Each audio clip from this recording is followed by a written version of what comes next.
At Breen, not long ago, I had the opportunity to visit a number of plants and industries in this area that contribute to the economy of this part of the country. Don Zarobsky was with me to film their activities. It was an exciting and pleasurable experience. We hope that you'll enjoy the record that we made of those visits. This is Fort Dodge, founded by government order in 1850 as an outpost against the savage Sioux. Some of its names are old. This fine art gallery was the gift of Colonel Blandon in memory of his wife. Its permanent collection, including many fine moderns, Tamayas, Beckmans, and others, is valued at over $200,000. Near it is the Vincent home on 3rd Avenue South and 9th Street, one of the city's pioneer families engaged in banking, clay products, wholesale groceries, and publications. It's a city of fine old homes and excellent schools. Junior High occupies a commanding site overlooking the Des Moines River, where John F. Duncombe once built a showplace. The Fort Dodge business section contains many handsome buildings. This one is the Warden Building, containing 145 apartments and many offices, including those of the Fort Dodge Laboratories and the Quaker Oats Company, also the studios and offices of KVFD and KQTV. Central Avenue, looking west of the town clock and the courthouse, is noted for its fine stores. Nearby is one of Fort Dodge's leading banks, and down the street is the YWCA. These are familiar sights to 260,000 people of northwest Iowa who are frequent visitors. Nearly 29,000 people live and work in Fort Dodge. Many of them are engaged in some activity, professional or retail, in offices or stores along this busy street. Most of the wage earners of the town are engaged in manufacturing and processing, the backbone of the town's economy. Carl King, one of America's great conductors and composers, does summer concerts here under the stars in this handsome band shell. Its design won first place in international competition at the Academy of Design in Paris. The people of Fort Dodge and their neighbors have a number of fine parks for picnics and outdoor recreation. This is Olson Park. Others are Crawford, Loomis, Finney, Reynolds, all named for their donors. Fort Dodge has two fine hospitals. This is St. Joseph's Mercy Hospital. In the past 5 years, Fort Dodge has built 4 new schools and made major additions to others. This is the new Senior High Junior College building. The central hall of this fine building is over 600 feet long. At the far end from where we stand is a gymnasium seating 3,600 for basketball games, a wrestling room lined with rubber, 2 music rooms, one for the band and one for the chorus, and a modern theater seating 700. The school maintains its own cafeteria and has complete laboratory equipment for agriculture and industrial arts. These scenes were taken in the late fall of 1958. Nearby is Fort Dodge's newest church and one of its most beautiful, the First Evangelical United Brethren. 20 years ago, making use of PWA labor and bricks from the old high school, the Fort Dodge school system acquired one of the finest high school stadia in Iowa. The high wall embraces a field house, a football field, a baseball field, and a quarter-mile track.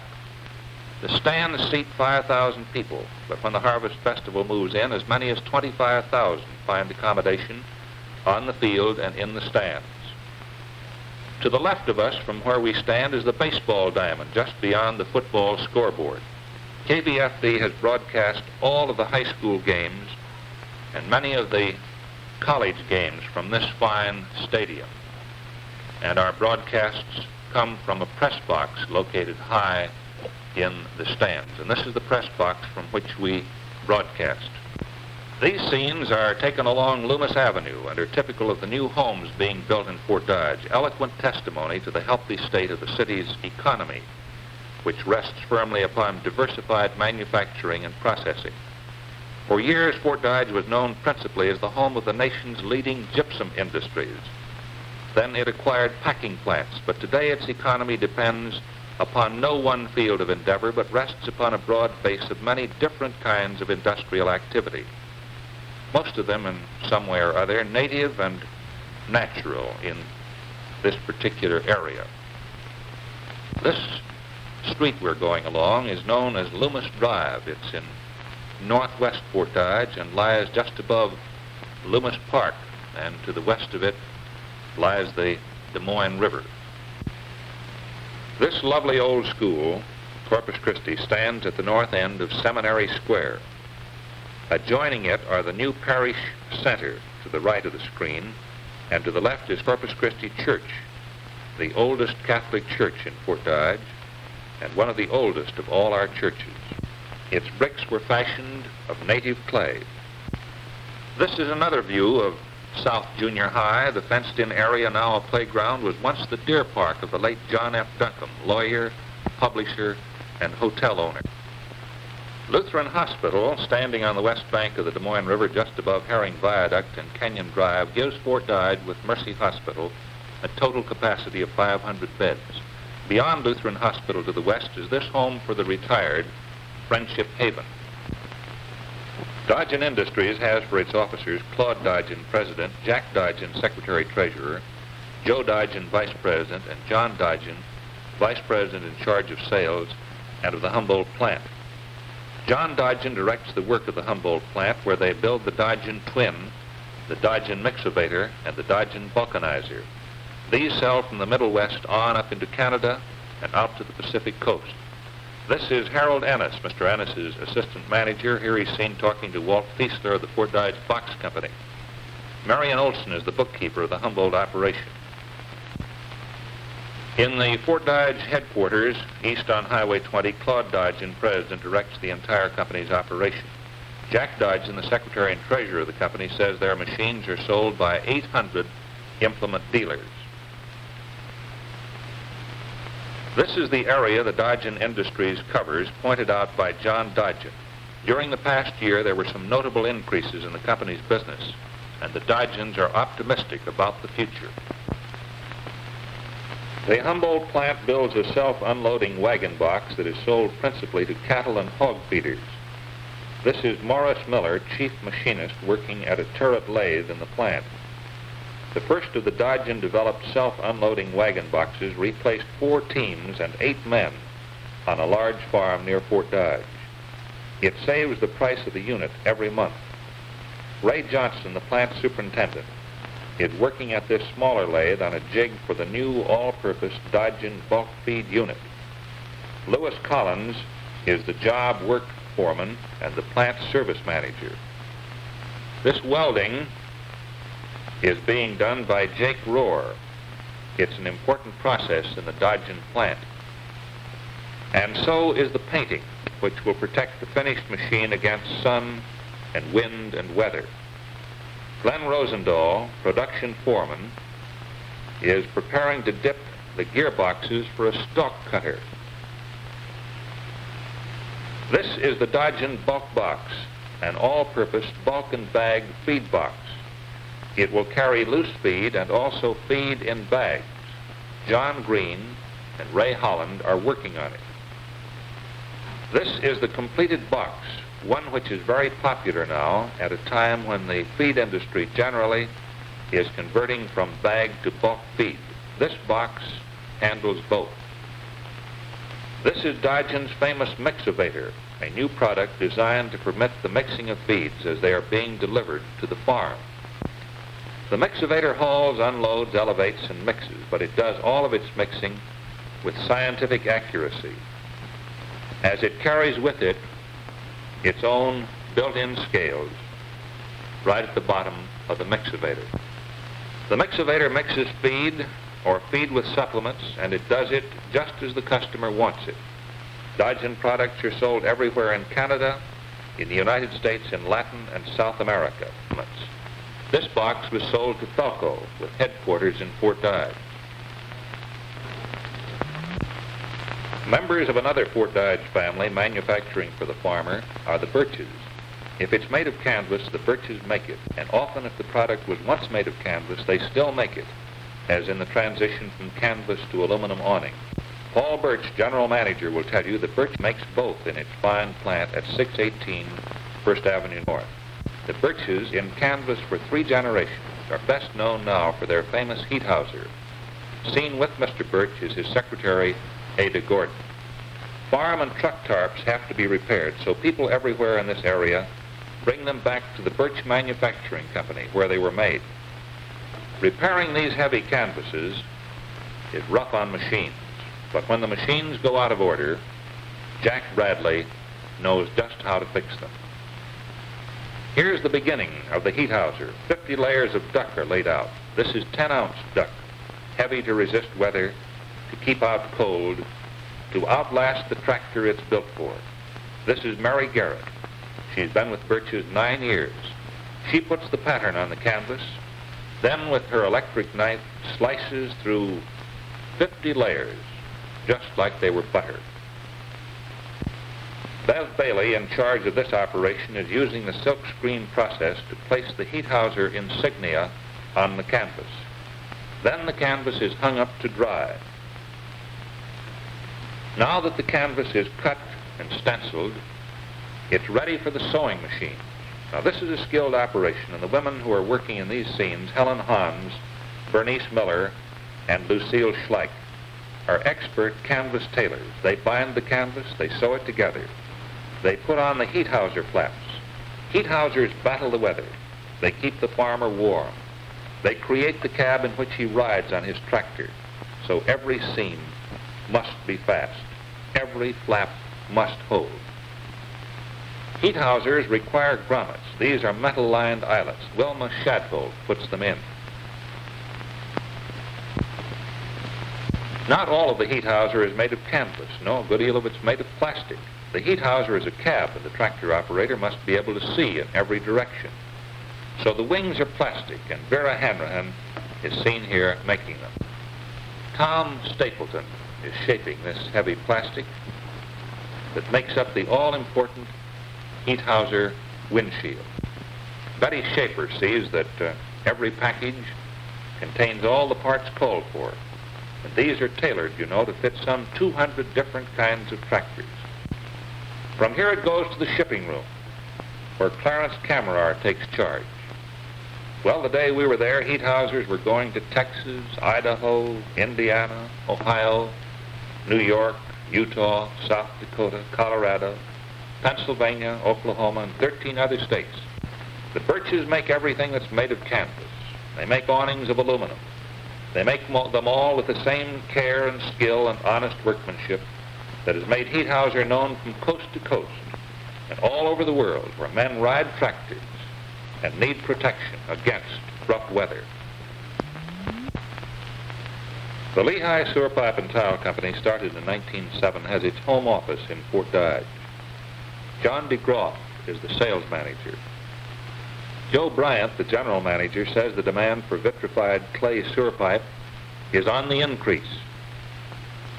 Here is the plant just south of Lehigh that eats up 200 tons of clay a day, turning it into the finest vitrified sewer pipe that it's possible to obtain. A recent addition to the plant costs millions of dollars, but it is still not big enough to meet the growing demand. The clay comes from this pit. Cranes loaded into trucks. It's almost rock hard. When it's dry, you can carve it with a chisel, and it takes a high polish. From the pit, it goes to a crusher, and then down into this grinding pan where the great wheels rolling over it reduce it to a powder as fine as talc. No superior has ever been found to this clay for use in sewer pipe.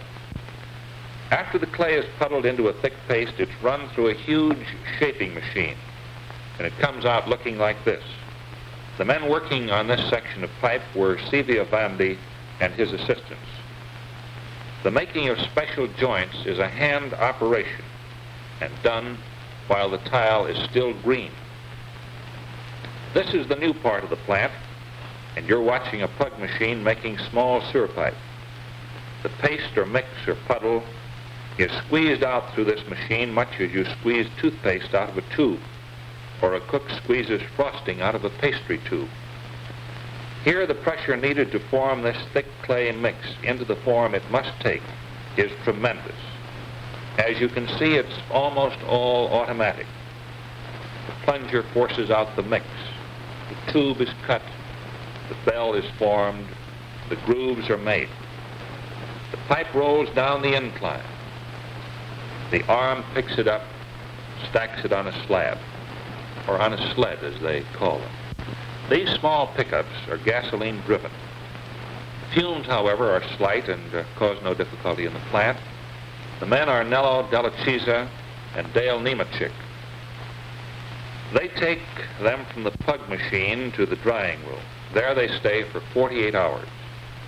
During the whole operation, except for the making of joints and special pipe, there's no time when the pipe is handled by hand. From the curing room, the pipe, still unburned but dry, is moved to the kiln. This is a tunnel 400 feet long. Here it moves slowly while the temperature rises to 1960 and then slowly drops again. In 50 hours, it reaches the other end. The salt glaze has been applied and it comes out gleaming tile. But these are the old kilns, the beehive-type kilns, many of them built over 50 years ago. A renovation of this part of the plant is already in the works. Finished pipe are stacked in the yard, but as Lowell Hendricks, plant manager, says, goes out about as fast as it's made by truck to all parts of the Middle West. Over 190 people work here the year around. Its diamond brand, the company's trademark, is known as the sign of quality everywhere. When Mrs. James Tracy, one of the 14,164 subscribers of the Central Telephone Company in Fort Dodge, goes to pay her bill, she usually does business with Gladys O'Toole. But if Miss O'Toole is busy, there are other pleasant people to serve her. On a new installation or a color telephone, she might talk to Leona Bradley or to Ray Rossing. When you dial long distance, these are the girls you talk to through the day or night working in shifts. 95 are there to serve you. When they call Chicago or Los Angeles for you, they dial a number just as you do. And ultimately, you'll be able to do the same thing. Dial just anyone you want, almost anywhere in the world. When you dial information, you talk to these young women, Christine Anderson, Mrs. Gerald Fulton, and Jean Ann Brown. In these books at their fingertips, they are able to find the information that you need. Ken Young, seen here in his office, is the division manager of the Iowa properties of the Central Telephone Company. Lloyd Bruner handles public relations and sales. Part of his job is to point out how handy another phone can be. He'd like you to have a phone in every room in your house, in every part of your plant. And if you live on a farm, one in the barn, one at the feedlot, and eventually one on the tractor. Central Telephone runs a school located in the company's building at 216 Central Avenue. Company employees come here for classroom instruction on all sorts of telephone problems. William Gibson is one of the instructors. The student is a young man from Park Ridge, Illinois. Director of the school is Floyd Lohafer. From 4 to 8 people are trained at a time.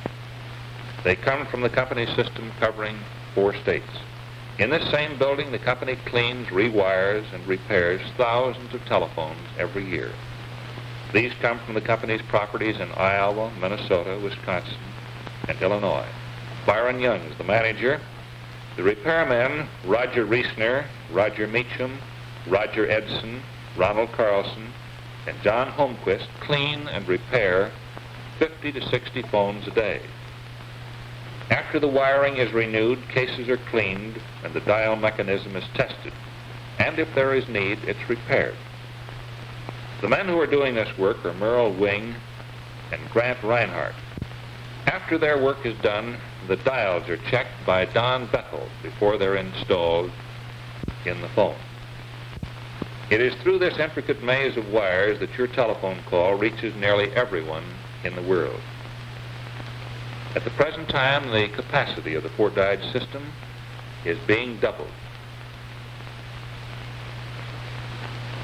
On that rare occasion when your phone is out of order, Bill Miller makes a test, relays information to the 6 men who work on maintenance. The current in your phone is direct current. It comes from these batteries, which are located in the basement of the telephone building at 616 First Avenue North. Alternating current from the Iowa, Illinois Gas and Electric drives a motor which generates direct current. This is stored in these batteries to give a non-fluctuating supply and to build up a reserve against any emergency. If there should be a power failure because of a flood or a fire or a storm, your phone will still operate. Current would be available from this gasoline-driven generator. Skilled men keep your phone service up to date. Carl, Diane, and Craig Townsend are doing a job on these circuits that will double their effectiveness. Wires in endless patterns bring you in touch with anyone, anywhere in the world. No one, remember, is farther away than your telephone. Art as a form of communication is as old as recorded history, but it has remained for American outdoor advertising to make most effective use of the painted medium in the world of business. It begins in the art shop where the artist works out a design in miniature detail before enlarging it into the familiar roadside painted display unit. Some of the fine examples of this form of outdoor mural in our surrounding area are shown by the camera. The vast and skillful industry behind the painted display unit is represented in Fort Dodge by one of the most modern and extensively equipped plants in the United States, the Combs Bulletin Company, located on Highway 20 just east of town. A desire to communicate an idea to the public results in a conference between Ed Breen on the left and Robert Combs on the right, discussing in detail a miniature sign soon to emerge as a painted bulletin. You are actually seeing the beginning of what has become a series of historical markers placed by KQTV at points of interest in the Fort Dodge area. A miniature of the proposed sign is projected in the Combs plant onto heavy paper, where the images are punched into the paper, making a pattern. When the pattern is completed on the projection board, the perforated paper is rolled off by the plant crew and is ready to be transferred to the actual material on which the sign is to be painted. The paper pattern is restrung on the material to be painted, and the actual design outline is achieved by tapping blue powdered chalk through the perforations. The artist then has a blue dotted outline to follow as the key to his design. Then the artist advances to the actual painting, using his own individual skill to achieve shadings and color tones. Outdoor signs are renewed regularly, and this is done on the spot. A crew of painters are reworking a sign on the highway north of Fort Dodge. Intricate details are sometimes involved in repainting, calling for especially skilled techniques on the part of the painter. When the painters have finished, the painted display appears like this. The sign actually shown here is located south of Fort Dodge, but is an exact duplicate of the Shimcat message on which painters were shown working. Painted displays are originated inside, and the plant artist puts final strokes on giant figures of children. They are part of a three-dimensional design in a series being placed by the Tomahawk Corn Company throughout Iowa and in some neighboring states. All of the sign components are made in the plant before being mounted outdoors. Men in the Combs plant use the specially designed hydraulic elevator to try the fit on the bread corn disc, one of the components in the Tomahawk corn signs. This series, advertising the seed company's brand Tomco, is one of the largest orders ever placed by an Iowa firm and is the largest order ever produced in the Combs Fort Dodge plant. More than 20 giant displays are coming out of the plant on this order alone. When the sign has been completed in the shop, it's moved to location and mounted permanently. Here you can see the workmen putting the figures of the children in place. This one is placed on Highway 20, east of Fort Dodge. Yes, painted displays located by the Combs plant in and around Fort Dodge are some outstanding examples of outdoor advertising. The camera zooms in for a close look at a sign and then shows you a typical roadside painted display. In 1945, John Grundon, Jack Saxton, and Harlan Rogers invented a new tool for farmers, the hydraulic farm hoist. They called it Stanhoist and started the Standard Engineering Company. Today, Harlan Rogers, president, carries on with the diversified line of farm implements. John Saxton, Jr., vice president in charge of production, is seen here with Merle Sanford.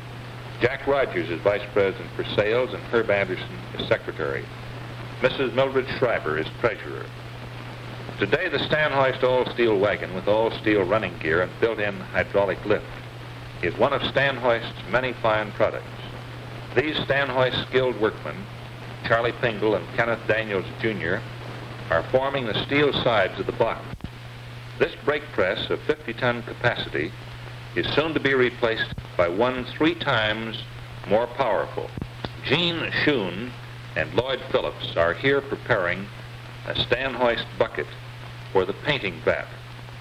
In its big modern plant on Highway 20, east of Fort Dodge, Standard Engineering fabricates everything that goes into its line of hydraulic lifts, grain elevators, manure loaders, metal grain boxes, and all-steel fence. Steel is machined, tubes are cut and fashioned on powerful lathes in the hands of expert operators. Steel is welded and drilled. From the design room to the machine shop, the painting vat, finally out to the shipping yard. The business of Standard Engineering has prospered through the years. It survived a disastrous fire in 1948.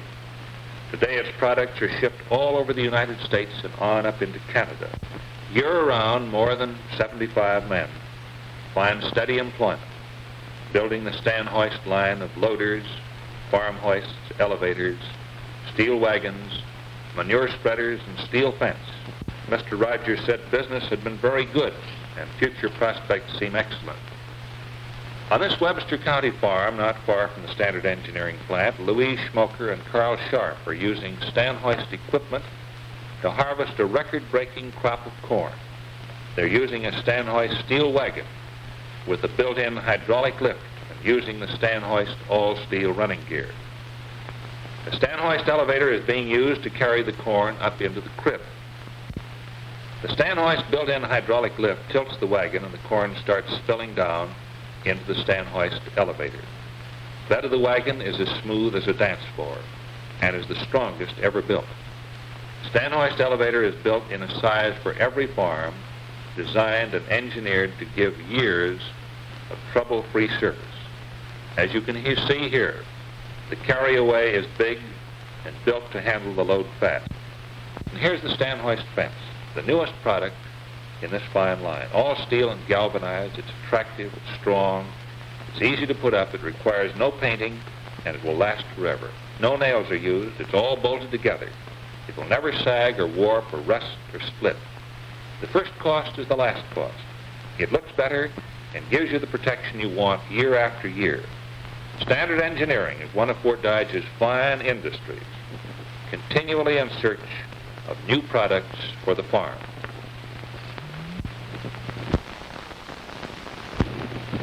East of Fort Dodge on Highway 20 stands this handsome home of the Northwest Steel Corporation.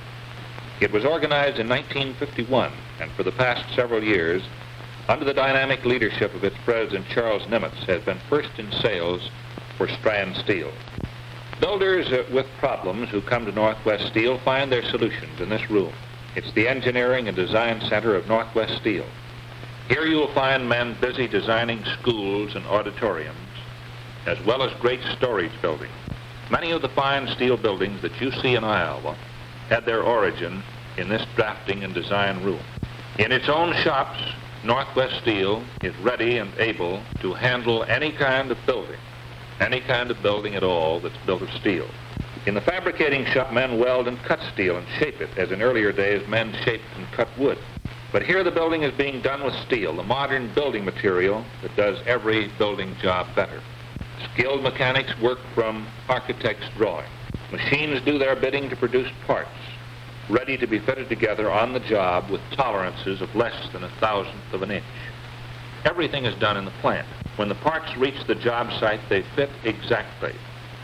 It is this organization that has made it possible for Northwest Steel to erect as many as 15 buildings in 15 days. Here the steel is cut Some will go into buildings in color, an exclusive process with strand steel. In 13 counties of northwest Iowa, Northwest Steel has erected buildings for the storage of grain. This one is at Roberts, a few miles south of Fort Dodge. Others have been built at Eagle Grove for the Boone Valley Co-op. At Coon Rapids, Northwest Steel built one of the largest processing and drying plants in this part of the world. You can build a Northwest Steel building any time in the year that you can pour concrete. 13 steel crews are ready to serve you, and 9 concrete crews, 200 skilled people, are at your service. This Northwest Steel building, seen here in the process of erection, is finished now, and you can see it at Clare, Iowa, where it was built for the Clare Co-op elevator. All of the component parts of the building come to the site, drilled, ready to be fitted together. Once they are up, some of the parts will be spray painted. The sides and roof need no painting because they are made of rust-proof galvanized steel, a strand steel product that will endure forever. Northwest Steel buildings are beautiful as well as rugged, and they combine strength with great economy, not only in immediate cost, but over the long pull. Because, as you know, nothing lasts longer than steel. This is a conveyor pipe through which grain will be transported by auger from the storage building to the elevator. It's over 400 feet long. This building and its design are a fine example of the craftsmanship and skill of Northwest Steel. Whatever your building problems, you will find a handsome, economical answer in steel at Northwest Steel. Quaker Oats Company, world's largest cereal company, runs its country elevators from this office in the Warden Building. The man in charge is Harold Cole. There are 41 of these elevators in Iowa, several others in South Dakota, Illinois, Missouri, Kansas, and Mississippi. They buy grain and sell feed, full of pep feed, and they make deliveries in bulk as well as in the sack right to the farm. This is a Quaker Oats elevator. It's in the town of Beaver on Highway 30, about 8 miles west of Ogden. The manager is Jim Higgs. Jim not only manages the elevator, but he also runs the lumber yard. This is a 205,000 bushel elevator. From here, trucks with a grinding mill on them serve the farms of this rich farming community for miles around. The bulk delivery system to bulk storage makes the farmer's feed about $5 a ton cheaper. With Jim is the assistant manager at Beaver, Roger Tolsdorf. Not only does Jim Higgs run the lumber yard as a part of the Quaker Oats plant at Beaver, but he and his men build feeders. The plans we're looking at are for the Lee feeder. This feeder will feed 100 head of hogs or 80 head of cattle. It's built right here in the yard and sells for about $265. Now, let's take a look inside the feeder, Jim, and see what it's like in there. This is the inside of the feeder. You can see how smooth its sides are and how well it's built. Jim delivers these right to the farm, and he's sold a lot of them.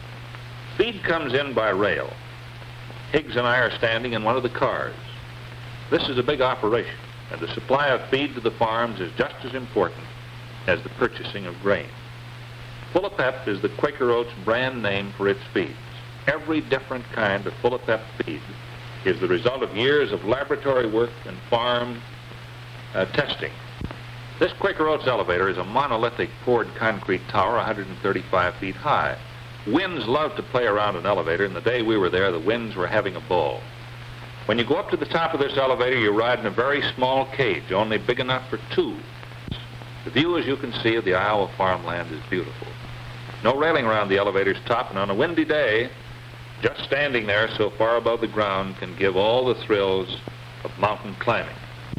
Quaker Oats elevators cover the cash grain areas of Iowa and Illinois and other Midwestern markets. This is the Quaker Oats operation at Emmitsburg. In addition to the facilities found at Beaver, it has a grain dryer. Clem Milder is the manager, and the newest of the Quaker Oats elevators here is another monolithic poured concrete giant of the same size as the one at Beaver. 205,000 bushels it holds, and it rises into the sky 135 feet. 40 people work in the central offices of Quaker Oats in Fort Dodge and over 200 in the country elevators. In the feed division, there are 35 people in sales. The full-of-pep feed division of Quaker Oats for this area includes all or parts of 10 states, all of Iowa, Wisconsin, North Dakota, South Dakota, and Minnesota. While outdoor advertising is worldwide, it is basically an American institution and an earmark of our way of life. During World War II, when our young men were flung to the far corners of the globe by the all-out struggle, they clamored for commercials to be included on armed forces radio programs. Returning GIs said that billboards were a welcome sight, for they meant unmistakably home. In Fort Dodge, we have located one of the nation's newest and most extensively equipped outdoor advertising plants. The Combs outdoor advertising operation serves Fort Dodge and its trade territory. The outdoor advertising industry is basically concerned with two types of signs. There are standard specifications for both. One is the painted display unit or bulletin, especially designed and individually painted. The other is the poster panel, on which is mounted a design printed by lithography or screen processes on paper. The Combs Company receives a sign from an advertiser, and it consists of a number of sheets of paper in a single bundle. The heavy paper is more easily handled if it's soaked, which makes it more flexible and less likely to tear. In preparation for posting, the bill poster simply gives his 24 sheet a soaking or a bath. A posting crew at work mounts signs on one of the most modern poster panels anywhere, an all-steel structure on the edge of the Fort Dodge Business District in a location where passing auto traffic is some of the city's heaviest. Posting the top panel requires a different technique and separate equipment from that used on the ground panel. A pair of bill posters mounts the top panel, working from the catwalk and using long-handled brushes. Quickly, an artistic design with a brief message from the advertiser forms as the men piece together the various paper segments and solve the paper puzzle that originated in the mind of another far from their signboard. The message is contained in the 24-sheet space, measuring 9 feet high by 20 feet long, surrounded by a white border, making the entire poster panel actually 30 sheets in size. Mounting the poster on the lower panel, or ground unit, requires entirely different equipment and technique. The bill poster suspends hanging ladders from the catwalk and sets up his own scaffold. Where a commercial message is posted above by his co-workers, he posts a message in behalf of retarded children, one of the many non-profit public service causes to which the industry contributes its facilities and efforts without charge. Robert Combs, who heads the firm and its Fort Dodge operation, estimates that last year his company contributed more than 2,500 poster months to worthy causes in Iowa. The superstructure on which a pair of posters is mounted illustrates the sturdy construction which enables the installation to withstand the most severe storms and weather buffeting. The population of the Fort Dodge area and its business potential is such that the Combs operation finds it necessary to keep upwards of 300 poster panels in service. Among the installations here are constant postings for public service causes, such as highway hypnosis, backbee attack, and fallout. These posting efforts by the Combs Advertising Company make up one of the more important national industries which have key representation in Fort Dodge. Everywhere in the world, men who know tires know the Coats Tireman. The Coats Company is a partnership founded by G.E. Coats. It started out in farm machinery, but switched to become the largest company in the world in tire changers. With Mr. Coats are these men: Jim Semprini, General Manager; Jim Foster, Chief Engineer; Bill Van Dries, Special Sales Representative; and Ted Semprini, Purchasing Agent. Charles Knutson, dictating to his secretary, Mrs. Robert Buckles, is Assistant General Manager. The Coats Tireman is manufactured in a modern plant east of Fort Dodge on Highway 20 under ideal working conditions. The lighting is good. The air is changed continually. kept fresh and free from all of the smoke and odors ordinarily associated with machine plants. The Royal Horton is the plant superintendent. Other skilled machinists and welders seen working here in the Coates Tireman plant are Norman Kaiser, John Scott, and Ralph Peterson. Others are Carl Borchardt and George Brown. The idea for the Coates Tireman grew out of the need the company had for mounting tires easily on a fifth-wheel farm trailer. Now the company makes 4 different tire changes, and as new tires and new sizes come on the market, new Coates Tiremen are needed and, of course, are invented. The Tireman is the best device ever developed for taking a tire off the rim and putting it back on. It is standard equipment in garage and service stations everywhere. In its more advanced designs, the Coates Tireman is operated by air pressure. For truck tubeless tires, it's motorized. The toolkit includes a tire spreader, tool rack, band lifter, tube buffing stand, and wheel balancer. In the United States, sales are handled by Jack P. Hennessy, with offices in New Jersey, Chicago, and Los Angeles. Bill Van Driest is exclusive sales representative in Iowa and Wisconsin. In Canada, sales are handled by Bear Equipment and Service Company of Toronto. Henry R. John and Son handle all European sales. Coates Tireman now has a company in Australia and is putting in plants in Mexico and in Italy. Coates makes a wheel balancing machine that's foolproof, simple, and inexpensive. It works on the principle of a carpenter's level. You put the wheel on the level, and when the wheel is in balance, the bubble in the level comes to the exact center of this device. Now this level, invented by Coates, is now being used by thousands of service stations all over the country. Another Coates invention is the Coates tire mounting band. This is used on tubeless tires to bring the beads against the rim. Without this Coates tire tool, tubeless tires are difficult to inflate. This Coates tire spreader is one that you see in use as you stand by while your serviceman does an inspection to see what flattened your tire. Everywhere in the world, wherever men know tires, they know Coates and the Coates family of tire tools. It's the big red check mark and all over northwest Iowa. It means Rosedale's Quality Check Dairy Products. Rosedale's president and general manager is Al Loomis, the son and grandson of the men who started Rosedale 50 years ago. Rosedale quality starts with milk on the farm. This is Bill Secor, outstanding dairyman. This tank is made of stainless steel. The milk cools here and is agitated automatically as it cools. It flows through a plastic hose with stainless steel fittings into Rosedale's stainless steel tank on the milk truck.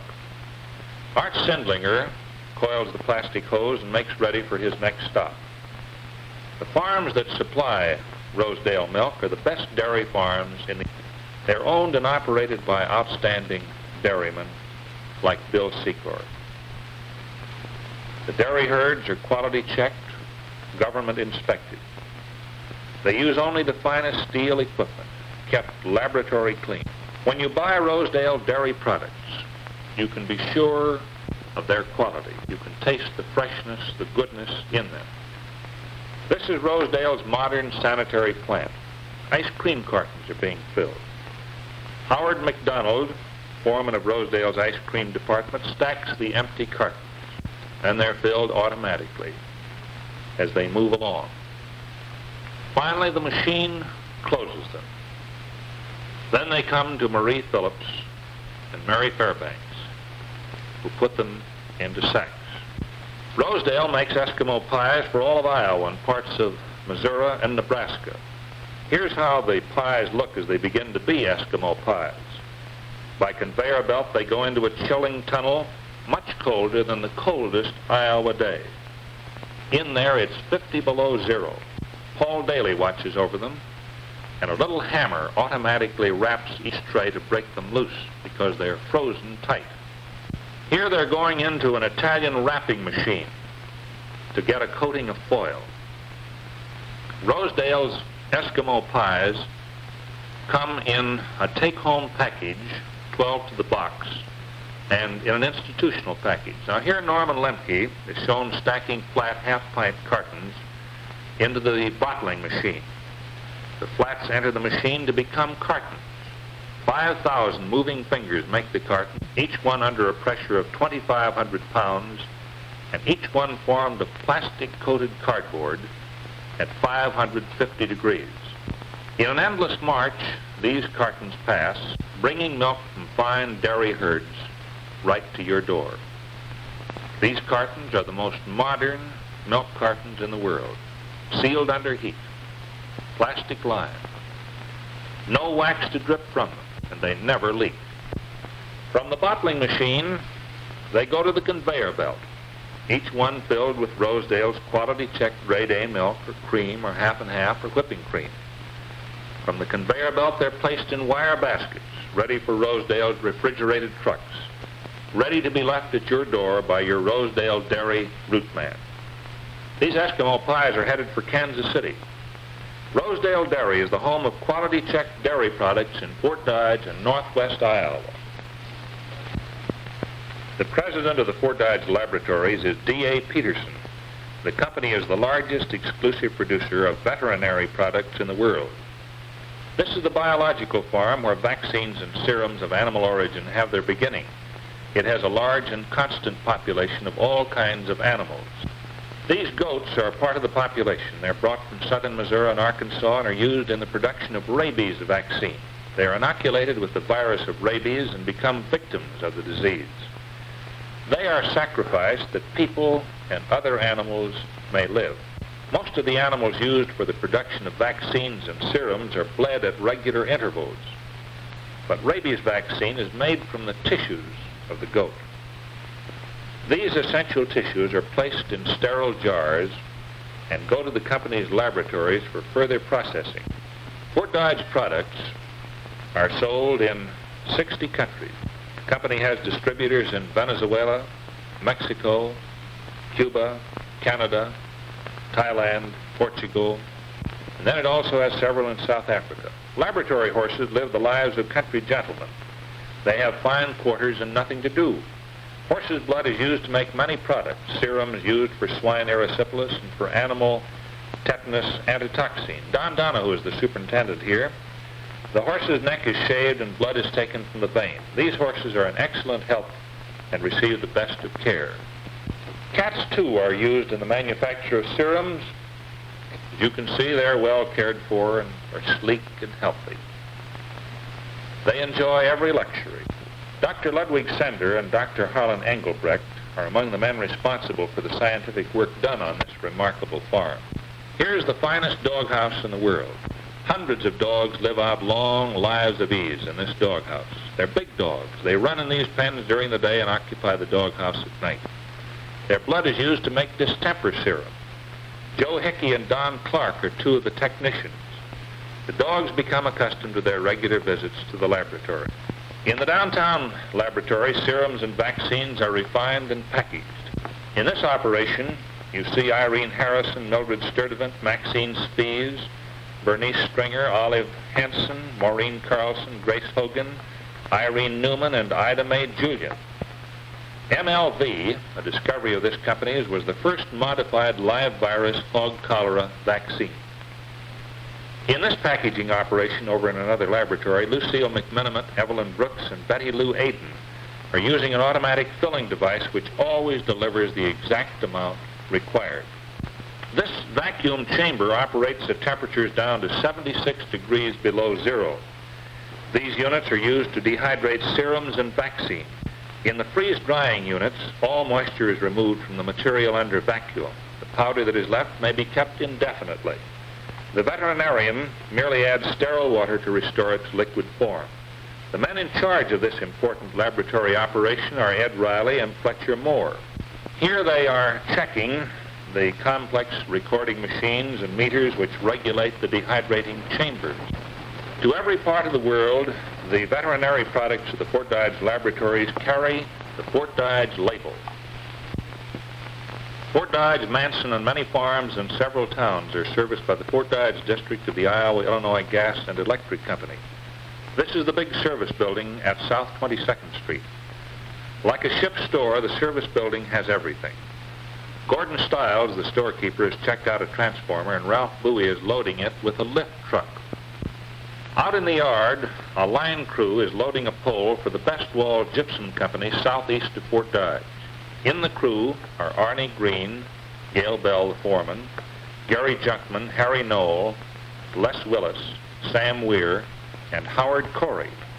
This is regular work for these men in all kinds of weather. On the thousands of miles of line the company serves, poles must be replaced, new ones added as the industry expands. But these men are careful. In 250,000 man-hours in the Fort Dodge district, there's been no accident.